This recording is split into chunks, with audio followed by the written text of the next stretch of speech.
ఎందుకయ్యా ఈ యుద్ధాలు పాడు మీకు అసలు బుద్ధి లేదా ఏంటి పిచ్చి పనులు నోరు మూసుకొని చెప్పింది విను అంటున్నాడు ట్రంప్. అమెరికా ఒక్కసారిగా అన్ని రకాలుగా మారిపోయింది. ఈ మార్పు ఎందుకు? ఈ మార్పు వెనుక కారణం ఏంటి? కొత్త స్నేహాలు కొత్త శత్రుత్వాలు ఎందుకు పుట్టుకొస్తున్నాయి? ట్రంప్ టార్గెట్ ఏంటి?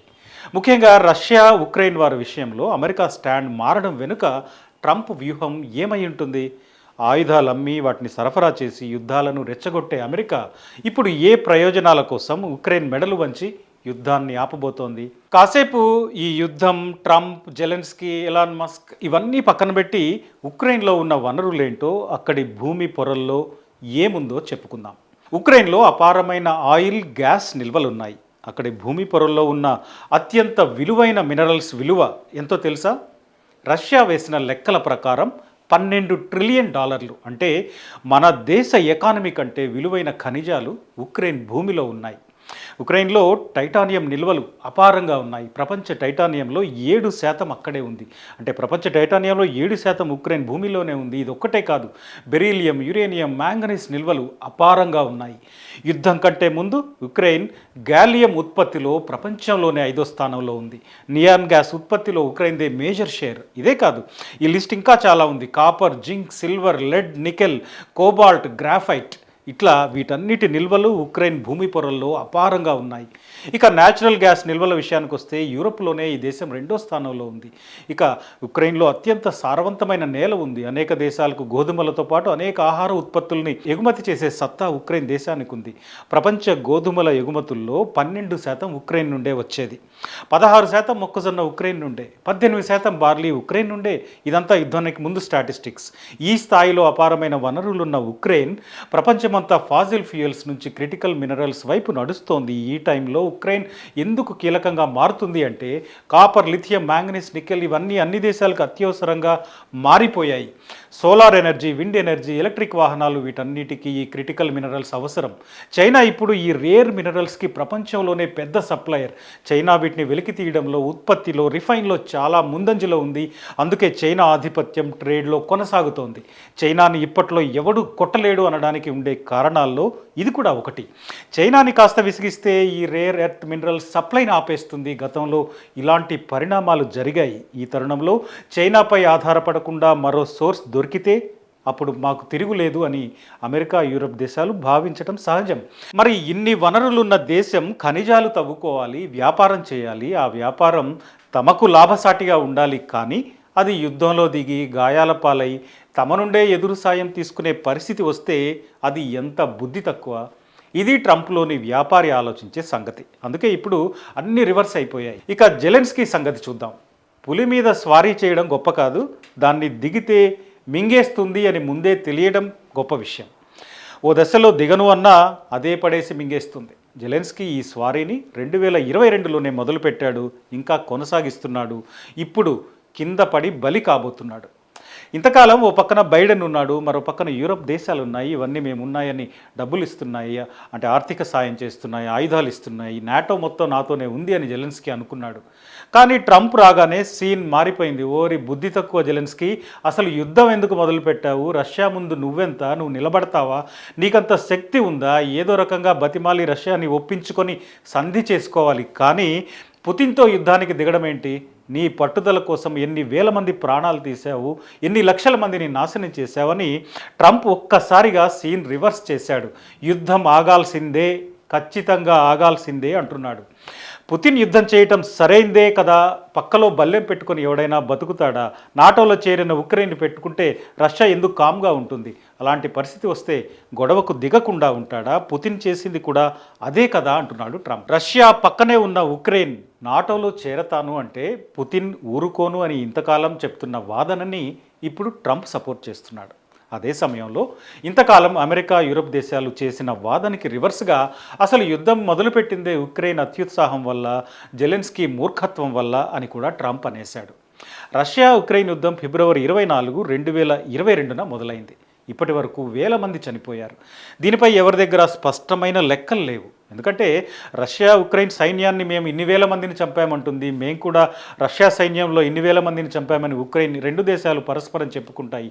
ఎవరికి వాళ్ళు వాళ్ళకు అనుకూలమైన అంకెలను చెప్పుకుంటాయి. కానీ ఒక్కసారి ఈ రెండు దేశాలని గమనించిన వాళ్ళకి స్పష్టంగా కనిపిస్తుంది ఏంటంటే ఏ దేశం ఎక్కువ నష్టపోయింది అని. ఉక్రెయిన్ ఎక్కువగా నష్టపోయింది అనేది అందరికీ అర్థమయ్యే విషయం. అయితే 2022లో అక్కడ అమెరికాలో బైడెన్ ఉన్నాడు, ఆయుధాలు ఇచ్చాడు, ఆర్థిక సాయం చేశాడు, వెనక నేనుంటాను, ముందు నువ్వు ఉండి యుద్ధం చేసుకో అన్నాడు. ప్రత్యక్షంగా బరిలో దిగడం ఒకటే తక్కువ. అటు గాజా విషయంలో ఇజ్రాయెల్కి నిధులు ఇచ్చినట్టే ఇటు పుతిన్తో ఫైట్ చేయమని అవసరమైన అన్ని సాయాలు చేసింది అమెరికా. అమెరికాతో పాటు యూరోప్ దేశాలు కూడా ఉక్రెయిన్ పక్కనున్నాయి. కానీ 3 ఏళ్ళు దాటింది. ఈ 3 ఏళ్లలో చాలా మారిపోయాయి. బైడెన్ దిగిపోయాడు, ఇప్పుడు ట్రంప్ వచ్చాడు. ఓవరాల్గా సీన్ మొత్తం మారిపోయింది. జెలెన్స్కీకి బ్యాడ్ టైం స్టార్ట్ అయింది. ఏందయ్యా ఒళ్ళు బలిసి రష్యాతో పెట్టుకున్నావా, ఎందుకు ఈ యుద్ధం అని ట్రంప్ డైరెక్ట్గానే అంటున్నాడు. జెలెన్స్కీని ఏకి పారేస్తున్నాడు. అంతేకాదు సౌదీ అరేబియాలో పుతిన్తో శాంతి చర్చలకు కూడా దిగాడు. ఇప్పుడు అమెరికా పుతిన్ టీంలు రెండు చర్చలు జరుపుతున్నాయి.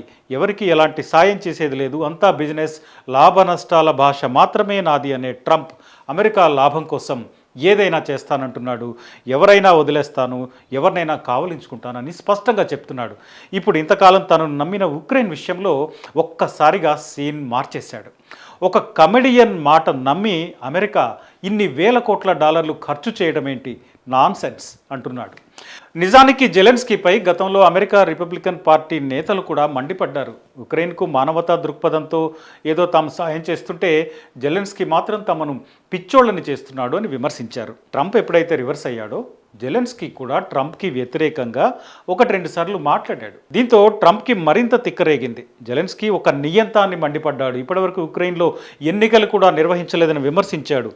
ఇప్పుడు ఉక్రెయిన్ ప్రమేయం లేకుండానే శాంతి చర్చలకు కూడా దిగాడు. అంటే ఇప్పుడు ట్రంప్ యుద్ధాన్ని ఆపాలని చూస్తుంటే జెలెన్స్కీ ఆ అవకాశాన్ని వాడుకోవడం లేదు అని అమెరికా అంటోంది. జెలెన్స్కీ మా అధ్యక్షుడు ట్రంప్ని చాలా విసిగిస్తున్నాడు అంటూ యుఎస్ జాతీయ భద్రతా సలహాదారు మైక్ వాల్ష్ అంటున్నాడు. నిజానికి ట్రంప్ ఓ వ్యాపారి. అధికారంలో ఉన్నా లేకున్నా వ్యాపార కోణంలోనే ఆలోచిస్తాడు. అధికారంలోకి వచ్చాక మరింత ఇన్నోవేటివ్గా ఆలోచిస్తున్నాడు. ఆ తెలివి అంతా అమెరికా సొమ్ము, $1 కూడా వృధా కాకూడదు, ప్రపంచంలో ఉన్న వనరులు అన్నీ అమెరికా ప్రయోజనాలకే ఉపయోగపడాలి. ఈ కోణంలో మాత్రమే ట్రంప్ ఆలోచిస్తున్నాడు. అందుకే అన్ని దేశాలపై పన్నులు వేస్తామంటున్నాడు, ఆక్రమిస్తానంటున్నాడు, సహాయాలు నిలిపివేస్తాం, పర్యావరణ ఒప్పందాలను పట్టించుకోం. ఇవన్నీ ట్రంప్ మాటలు. ఈ మాటల వెనుక ఉన్నది వ్యాపార కోణమే. అంటే లాభం ఎక్కడ ఉంటే అక్కడ ఉండాలి, ఏ పని లాభమైతే అదే చేయాలి. అదే సమయంలో ప్రపంచంపై ఆధిపత్యాన్ని మాత్రం వదులుకోకూడదు, దానికోసం వృధా ఖర్చులు పెట్టకూడదు, పైసా ప్రయోజనం లేకుండా అప్పర్ హ్యాండ్ మిగలాలి. ఇది ట్రంప్ ఆలోచన. ఇప్పుడు నాటో సభ్యత్వం ఉక్రెయిన్కి ఇస్తే ఎంత, లేకుంటే ఎంత? రష్యా ఏమైనా అమెరికాతో ఢీ అంటే ఢీ అంటుందా? లేదు కదా.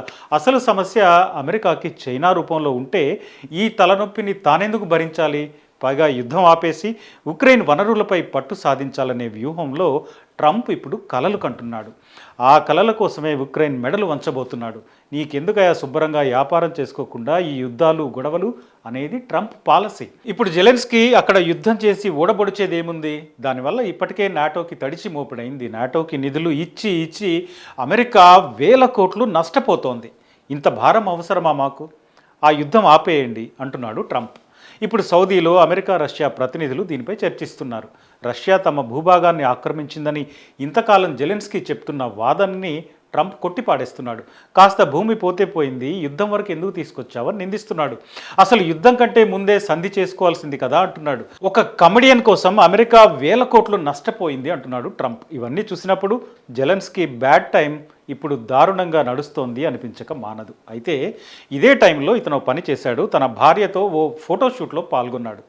దీనిపై వైట్ హౌస్ సలహాదారు ఎలాన్ మస్క్ విరుచుకుపడ్డాడు. ఓ పక్క యుద్ధంలో సైనికులు చనిపోతున్నారు, జనం నానా కష్టాలు పడుతున్నారు, చిన్నపిల్లలు బలవుతున్నారు, అనేక మంది ఇల్లు వాకిళ్ళు లేకుండా అయ్యారు, ఉక్రెయిన్ సర్వనాశనం అవుతోంది. ఈ టైంలో నీకు పెళ్లాంతో ఫోటోషూట్ అవసరమా అని బుద్ధుందా నీకు అని జెలెన్స్కీపై మస్క్ మండిపడ్డాడు.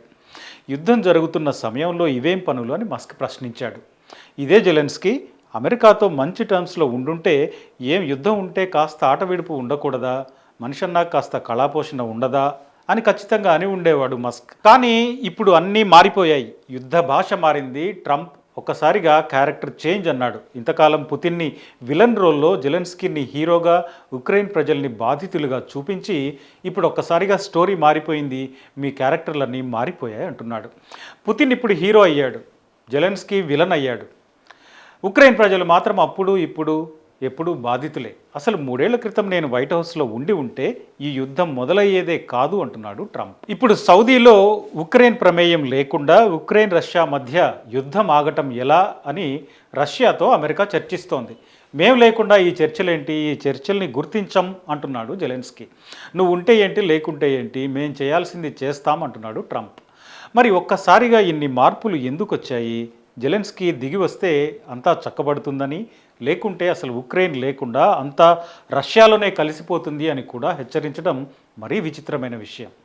యుద్ధం ఆగాల్సిందే అని ఎవరైనా చెప్తారు, యుద్ధాన్ని ఎవరు ప్రోత్సహించరు, ఎవరు కావాలనుకోరు. కానీ ఇప్పుడు ఆ యుద్ధం ఎవరి ప్రయోజనాల కోసం ఆగబోతోంది అనేదే ప్రశ్న.